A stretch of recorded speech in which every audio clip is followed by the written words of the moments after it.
This man is dying!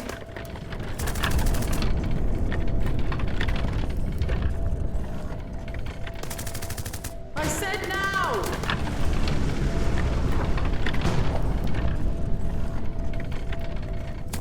Where's his leg?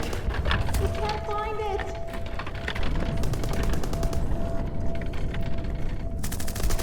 Too much blood! Tighter!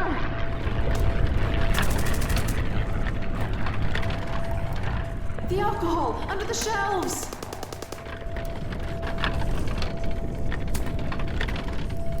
It's going to be alright. Sir, eyes on me. Don't you leave us now.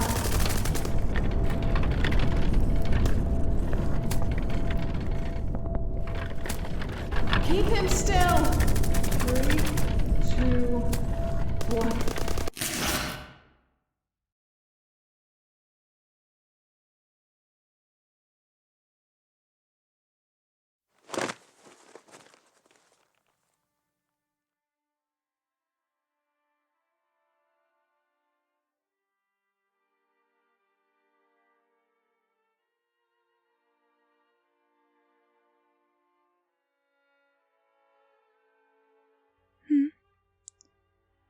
Oh.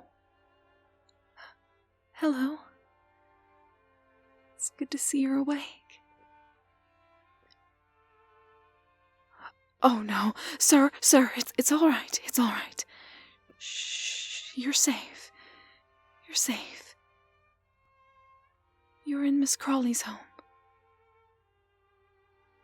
She most graciously allowed us to use her estate as an infirmary for the wounded. We've had them set up practically in each and every room. We were afraid we were to set tents outside, as the bitter cold was setting in. Speaking of which, are you warm enough? Let me grab you another linen. There we are. Let's get you wrapped up. Just hear my voice. You're all right. Everything is all right. You're not there anymore. You're here. You're warm. You're safe. There. You must thirst a great deal. Have some water. Sir, you've been asleep for 2 days. We worried your wounds were too great for us. Dr. Bates did everything he could. But we feared you were bleeding on the inside, and there was nothing we could do. Your eyes, ready to open under there, is the only thing we all waited for. Yes, that is why you cannot see me. In fact, it's looking like we must change your bandages.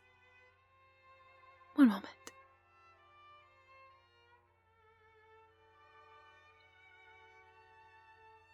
All right, now.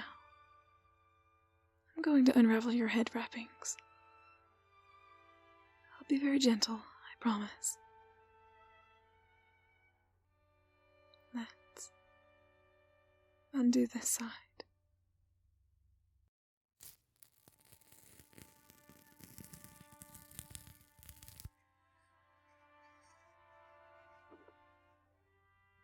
I have not dealt with the patients much since my time here. Mostly helping in the kitchen or fetching medicines and the like. I have not seen the...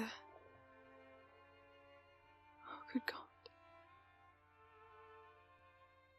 This happened out there.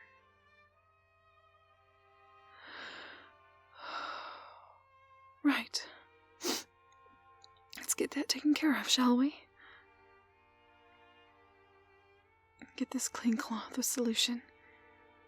This might be a little sore. I'm sorry. It'll make this much better later. Oh, yes? You've got a question? Of course.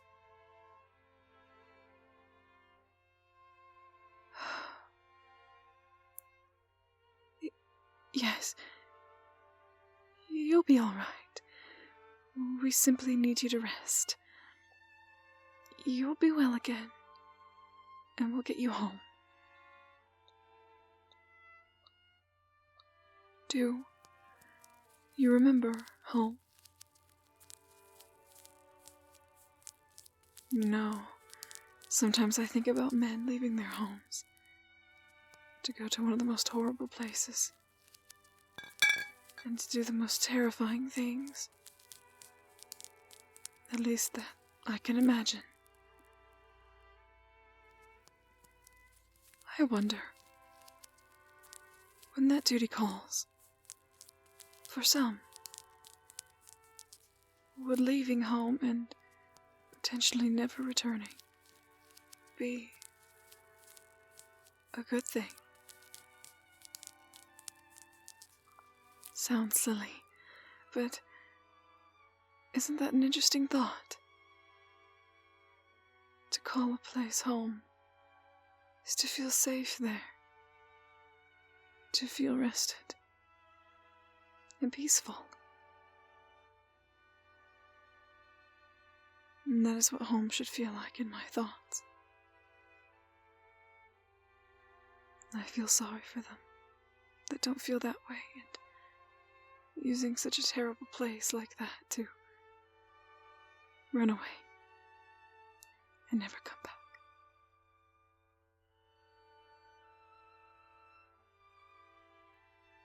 There, all finished. Does that feel better? I hope so. You look better. Clean, at least. And you can now look around. Here, let's get you back into a more comfortable position.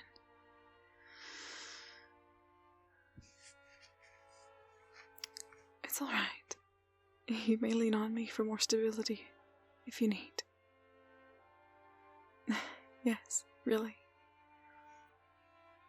You were strong for those like me out there. Now, let me be strong for you in here. Ready? 3, 2, 1. There we go. There we go. Much more comfortable. Here, rest your arms. Oh, and I'll turn down this lamp so it isn't too bright. And you may sleep better. You don't have to keep looking at me. You may rest your eyes too if you need. I'm sure they've seen quite enough. Does your head hurt? I'm sure it does. Dizzy? That would make perfect sense. I do not think there's anything I can give you at this time for pain, but perhaps I could help it to be manageable.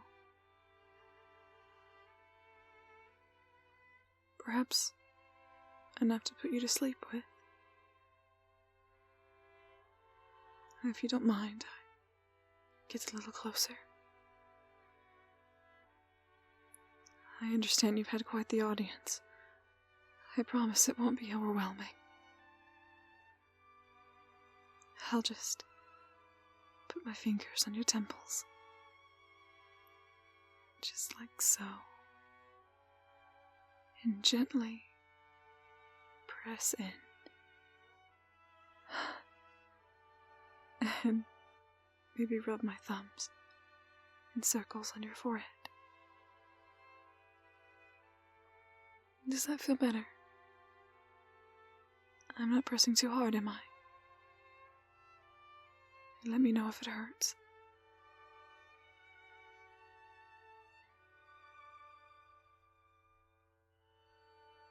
When you were first found out there, you were clutching your head, as if you were afraid it was going to explode.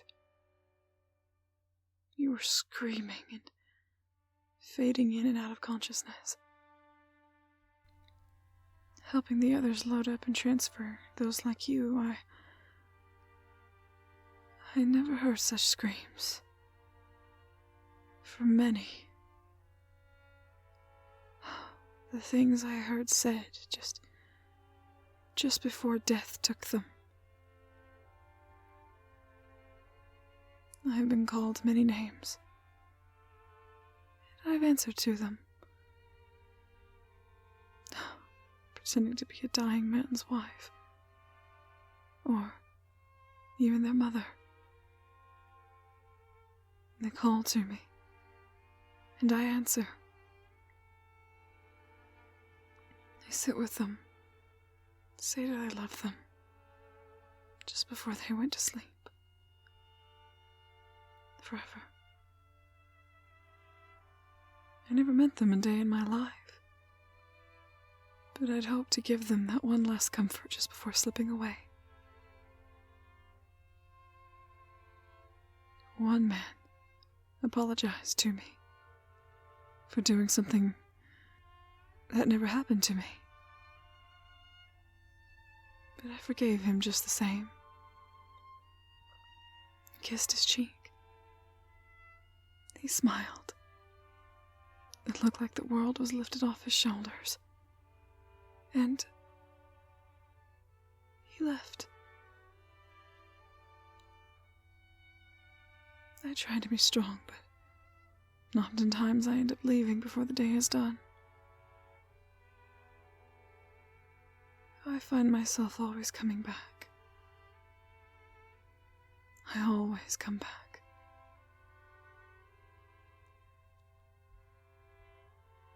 Hoping to see you again. Waiting.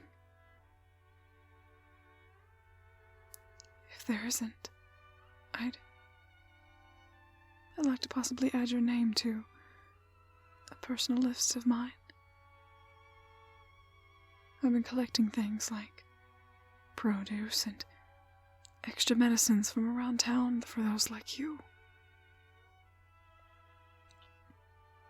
Door to door. Anything anyone can spare. I've been making packages to take to the lonely soldiers' homes, just to help them get started again. We have a small group of nurses available for social calls. I am one of them. Just to have someone to talk to and visit with for a while. Probably do a little cleaning around the house or make dinner. Once a week, I'd imagine, we would come by.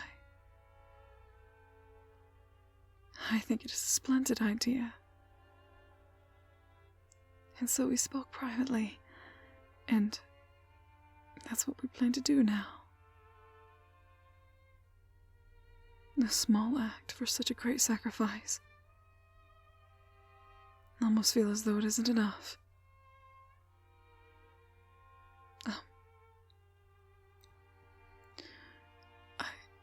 I must do my rounds and check the other soldiers. Some of these poor souls, we ran out of cots and proper beds, and have been sleeping on the floor. Oh, do not worry. I'll be back. I always come back. If you need anything, raise your hand. The best you can. I'll see it. I do my rounds often.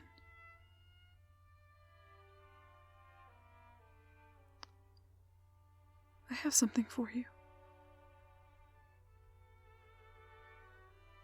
Let's turn your head a little. And lift this bandage just a little bit.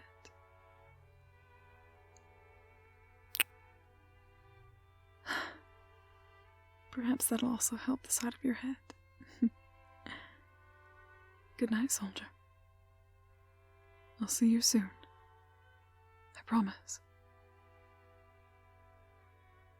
Try to get some rest.